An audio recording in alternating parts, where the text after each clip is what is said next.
Obviously, extremely disappointed with the outcome of the game. Um, we moved the ball at times offensively, did some good things there. Again, it was another one of those games where it was tough sledding running the football, so we were forced to throw it. We made some critical errors, though. A pick six, another pick that resulted in a field goal. That's 10 points right there in a close game. Defensively, we struggled obviously in the back end again. We played average against the run a little bit better than we did a week ago, but we're just getting exposed in the secondary, doing a tough time, playing balls and just giving up too many things. And right before the end of the half, we made a decision on third down to go ahead and, use the timeout. Let's get the ball back. We were kind of hot. We knew it'd be one of those games we had to steal a possession back. They ended up turning it into a touchdown. That's a big deal. So, yeah, I'm just really disappointed. Kind of at a loss right now. We're gonna keep our chin up, and we're gonna do the best we can. Getting on home and staying positive. And then tomorrow morning we got to wake up and we got to go back to work. We got 4 football games left to play. You got a Fresno team coming in that's playing really good football. We're a little depleted right now in areas, and I think it's very obvious.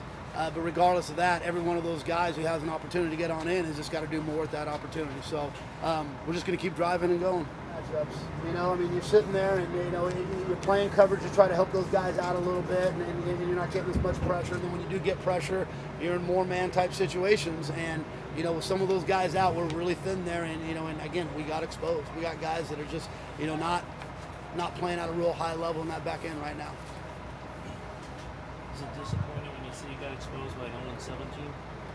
Yeah, we knew coming in, and our guys knew that. That's a team that lost to San Diego State by 3 points, 5 overtime game against Hawaii. They're a team that's played really tough for a long time, especially in Mountain West play.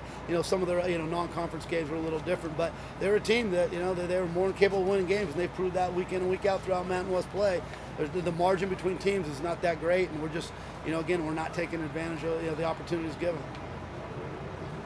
It's 0-4 since Armani went out. Yeah. Do you think this team players still feel like they can win a game? Well, yeah, if you watch the game tonight, they do that because they got some stops. We needed to get stops. We scored touchdowns down at the end. Where our guys are playing hard. We're giving ourselves an opportunity.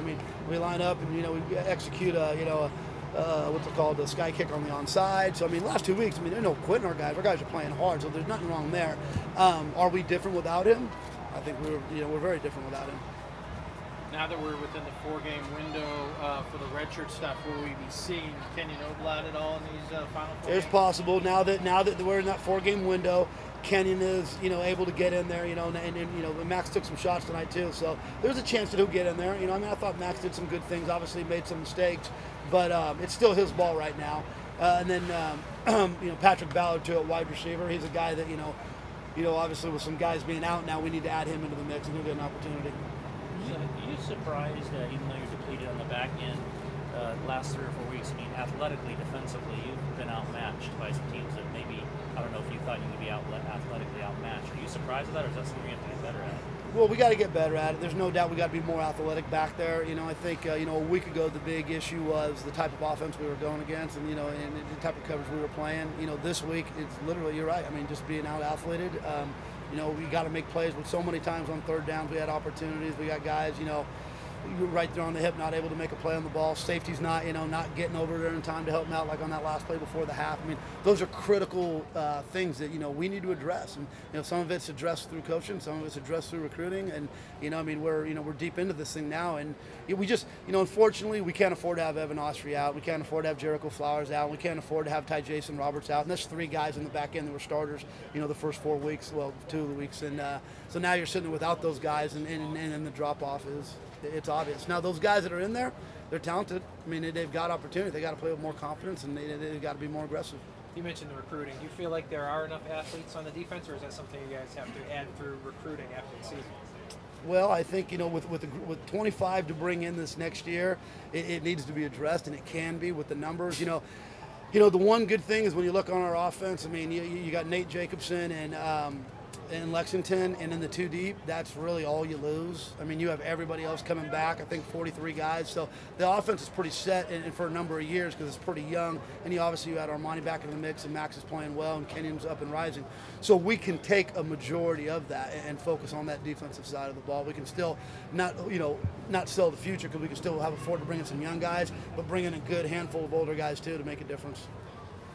argument can be made you're now going into your toughest stretch at 0-4. Yeah, no, there's no doubt about it. I mean, it probably is our toughest stretch, but and I firmly believe this. Just watching the Mountain West week in and week out, there's no huge margin between teams, though. I mean, you see some of the dog fights, week in and week out, that you kind of scratch your head, and I think it just shows that nobody's head and heels above the other. But the bottom line is, it's tough offensive when you feel like you got to be perfect to win a game. You can't waste a possession. You got to score every time. Defensively, we're going to have to figure out how to create some stops, how to create some more turnovers.